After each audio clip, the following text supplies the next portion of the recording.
Hi guys, just giving you guys an idea on how you can keep track of your stormwater training documentation.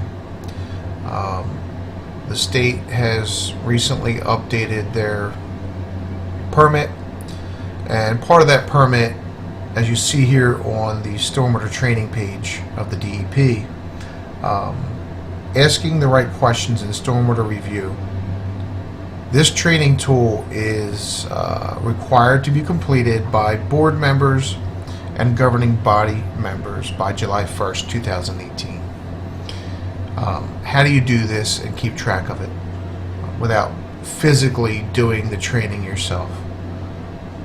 So I'm going to show you a quick idea here on what I actually do. And if you have a standard Gmail account, as you see on the top left corner, I created one for Mantua DPW. Pretty simple, it's free. One good thing about this is I use it a lot in my daily work. So, assuming you have a Gmail account or you set one up, when you go log in and you're at your email page here, on the right hand side you're going to see the Google Apps portion of your site. So you want to click on Google Apps and then the drop down bar will populate. From here you want to go into the Google Drive section of the site. Now I'll show you first what I do to keep track of the training. It's a very easy form to use and it has a really neat tracking ability. So we're going to click on this asking the right questions training form that I created. As you see, it's a pretty short form that enables you to send this out to all your committee and board members so that they get the information and then you get a receipt back that they have received it. I'm going to give you a view of what it looks like if you have been emailed the link. So this is a preview button. So if you send the link out to your committee members and they click on the link, this is what they're going to see. They're going to read why they need to do the training, and they're going to read what date they have to complete it by. When they click next, I have a section here, simple 3 questions: name, position or title, and the email address. Now in this instance the email address is very important, and I'll explain that in a little while. So once they enter all that information in, it's going to make me do it. I'll use autofill and we'll click next. The last question in this form is a certification question.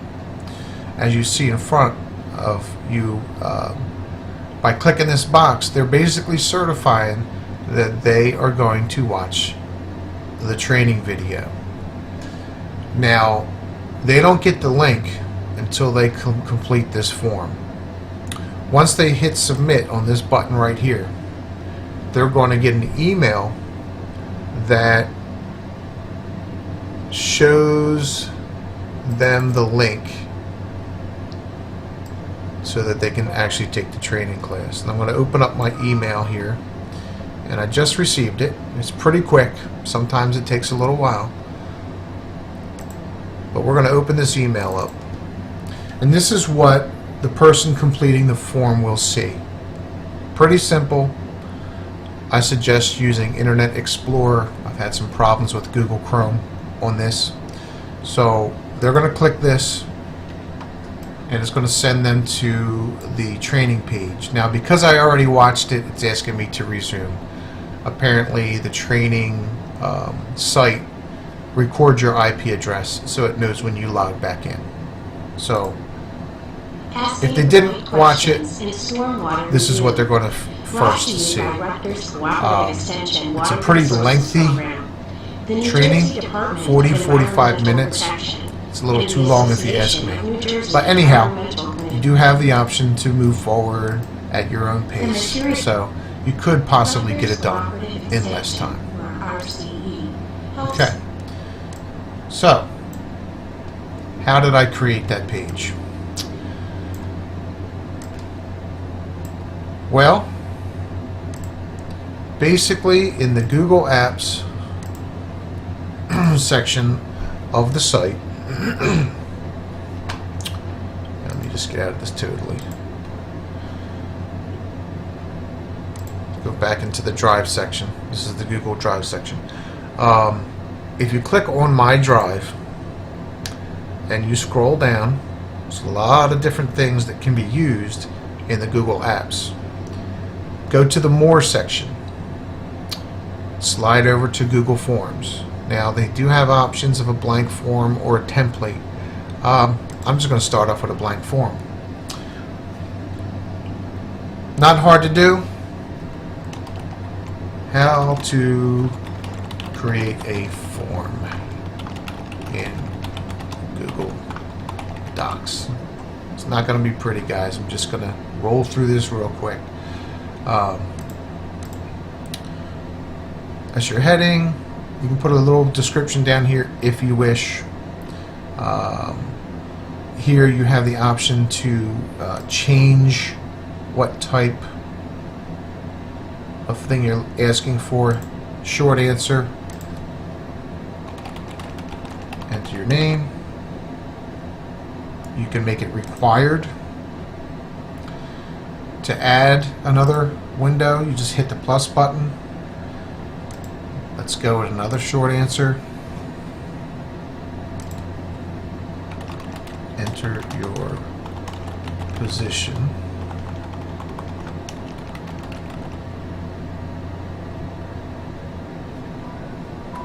Or job title.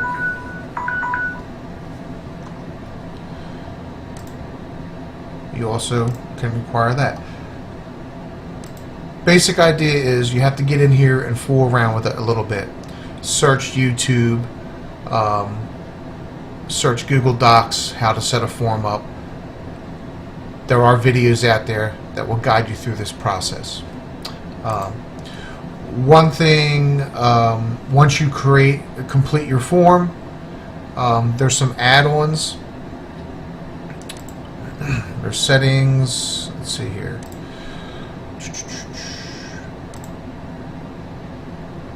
Add-ons, okay? You can select all different types of add-ons according to what you need. I have an add-on that allows me to create notifications, notify respondents. Now here it's going to ask you, let's change this real quick to email. Okay, there you go. Alright, so it's going to ask you which question asks for email. You're going to pick out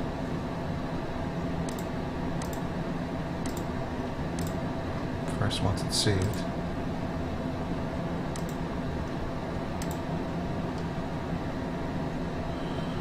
Let's reload this so it recognizes it.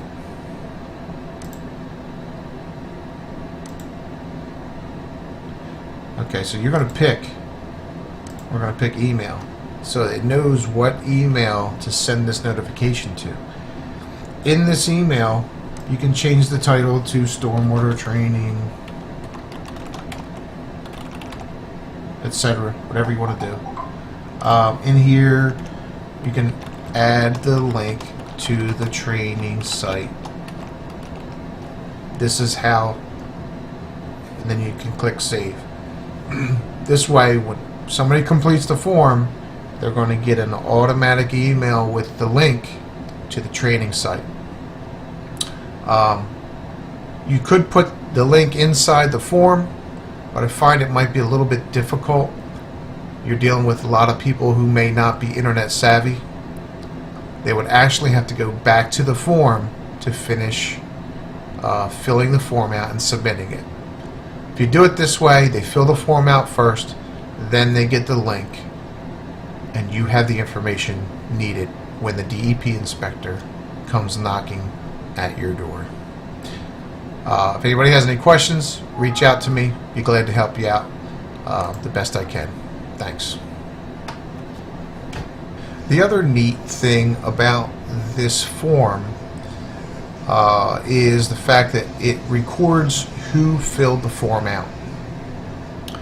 So when you're in the form section itself, if you go to this section here, responses, you can click on individual and you can scroll through each person who filled the form out. So you can see who actually completed the information needed. So the other thing I want to show you is that not only can you look at it individually as they filled it out, but by clicking this green square up here,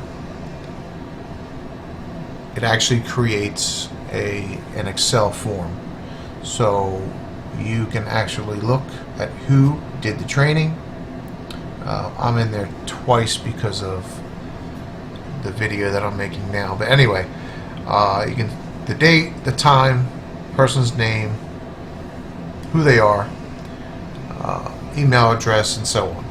So it's all right there at your fingertips, and this can be printed out and saved in your file for the inspectors when they come. So pretty neat. Again, if you need help, just give me a holler. I'll do my best. Thanks.